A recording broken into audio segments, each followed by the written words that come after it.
This is the story of Jack and the Baked Beanstalk. It's a bit different to the Jack and the Beanstalk stories we've had before. We've had different versions, but this one's got a different title. Jack and the Baked Beanstalk. It's written by Colin Stimpson. And it's called Jack and the Baked Beanstalk.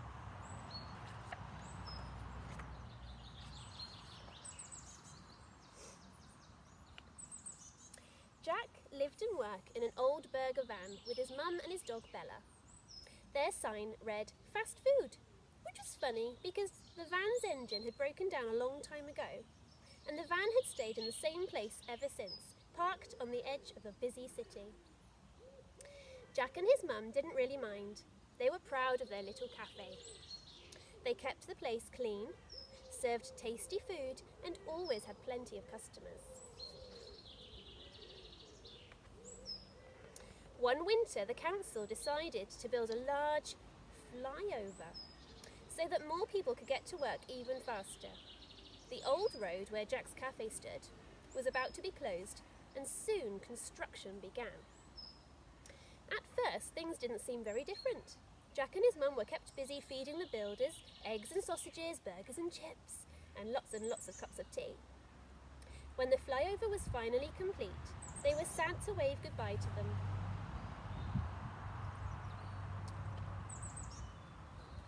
All day long, traffic sped overhead as people hurried in and out of the city on the new flyover. Now they had such a fast way to travel, no one stopped to visit the old burger van anymore. The new road had swept the customers away. Soon, Jack and his mum were down to their last few pennies. Go to the shop and buy some milk and coffee beans. Everybody likes a good cup of coffee, said Mum, and she put on a brave face.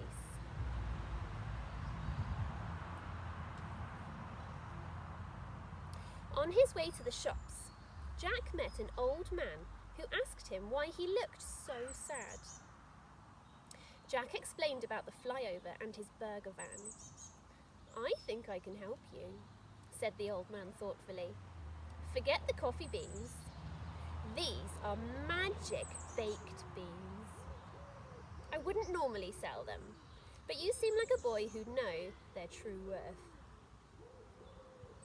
Now, Jack had read enough fairy tales to know you don't turn down an offer like that. Also, baked beans were his favourite food in the whole world, so he couldn't resist tasting some magic ones. Thanking the man, Jack exchanged his last pennies for the beans and he ran home.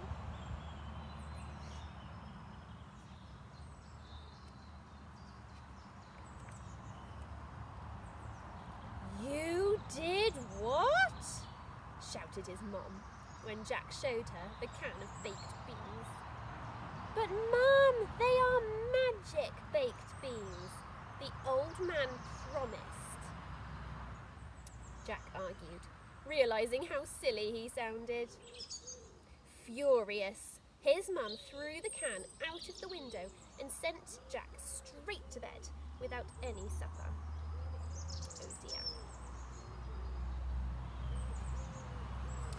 Early the next morning, Jack woke up to find his room bathed in curious green light. Strange branches twisted through the window, and at the end of each shoot dangled a silver can of baked beans. It is a magic beanstalk, Jack whispered to Bella, trying not to wake his mum. If I remember rightly, there should be heaps of treasure at the top.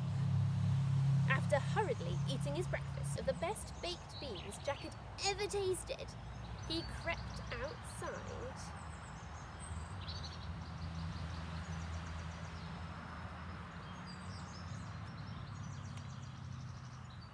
Are you ready, Bella? Said Jack, grabbing hold of a long green tendril. Mum will be worried when she notices we've gone. But if this really is a magic beanstalk, she'll forget about being cross when we bring her back some treasure. Up between the leaves they climbed, high into the sky, Finally, Jack and Bella reached the top, just above the clouds. The last branch wound its way round the steps to the biggest castle Jack had ever seen. Squeezing under the front door, Jack found himself in an enormous room. Suddenly, there was a bone-shaking clunk, and then another, followed by the sound of fee-fi-fo-fummy. I'm always counting money. Be it silver or be it gold, it'll make me happy, or so I'm told. Sure enough, Jack could see towers of golden coins stacked up in front of an old, enormous table. And behind it, an even more enormous giant. Uh-oh, whispered Jack. I'd forgotten about that bit of the story. But just as Jack and Bella turned to run, the giant spotted them. A huge hand reached down and scooped Jack and Bella high up in the air before dropping them on his table. In front of them was the most enormous chicken Jack had ever seen. We have visitors, boomed the giant. So I see, squawked the chicken. And we know just what to do with visitors, don't we? Said the giant. Now you stay there, I'll be back in a jiffy. And with that, the giant grabbed a handful of the chicken's eggs and marched off to the kitchen. Soon the sound of clattering pots and pans was making the table tremble.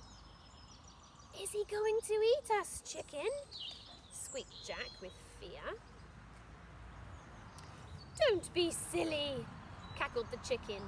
He just wants to make you some lunch. He hasn't cooked for someone new in a long, long time. As Jack watched, the giant switched on an enormous radio. Then, his foot tapping along to the sound of the music, he began to make the biggest omelette Jack had ever seen. While wonderful smells wafted into the room, the chicken told Jack about life in the castle. Every day, all day, the giant counts his money, she clucked. He doesn't know what else to do with himself. And it's hard for the radio. She's a magic one, you see. She can only play at lunchtime, and the giant needs silence when he's counting. Just then, the giant appeared. Lunch is ready, he cried cheerfully. Over lunch, Jack told the giant about life at the bottom of the beanstalk, and the giant told Jack about his money. Jack thought having such treasure was fantastic, but the counting sounded a bit boring. I do get pretty lonely up here, confessed the giant. Would you consider staying? You could help me count, and I could make us some tasty meals. Sorry, said Jack. I just couldn't leave my mum. I should be getting back.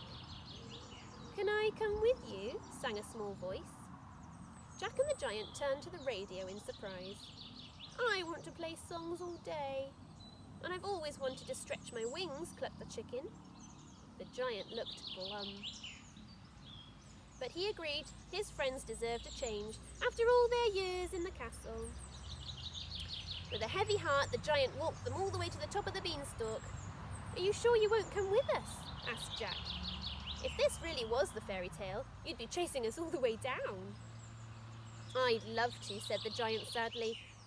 But truth be told, I've always been a bit scared of heights. And it looks a very long way down that beanstalk. I'd better stay here and count my gold.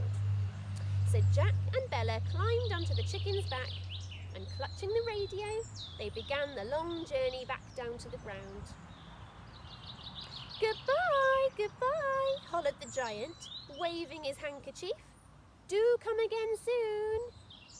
But as he leaned over the top of the beanstalk, trying to catch his last glimpse of his friends, there was suddenly a loud crack.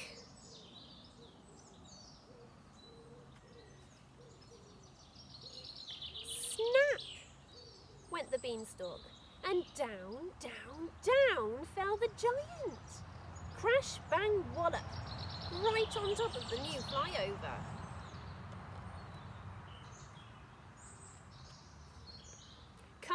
skidded in all directions, but fortunately no one was hurt. "Are you all right?" asked Jack, who had luckily reached the ground just in time. "No," said the giant, as an enormous tear splashed onto the concrete below, and then another and another. "Now the beanstalk's broken, I can't go home. And without my money to count, I've got nothing to do. Whatever will become of me?" "It isn't that bad," said Jack thoughtfully. "At least you're with your friends. And if you try doing something you enjoy, you might find it more interesting than counting your money."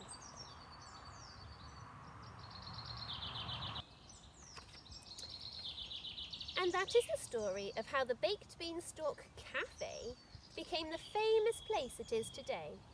It's much bigger than the old place, in almost every way. If you're ever passing, I suggest you call in. You can say hello to the giant chicken, or listen to the jumbo radio that plays fantastic music all day. The baked beans and eggs are always free, and to top it all, they have a very, very famous cook.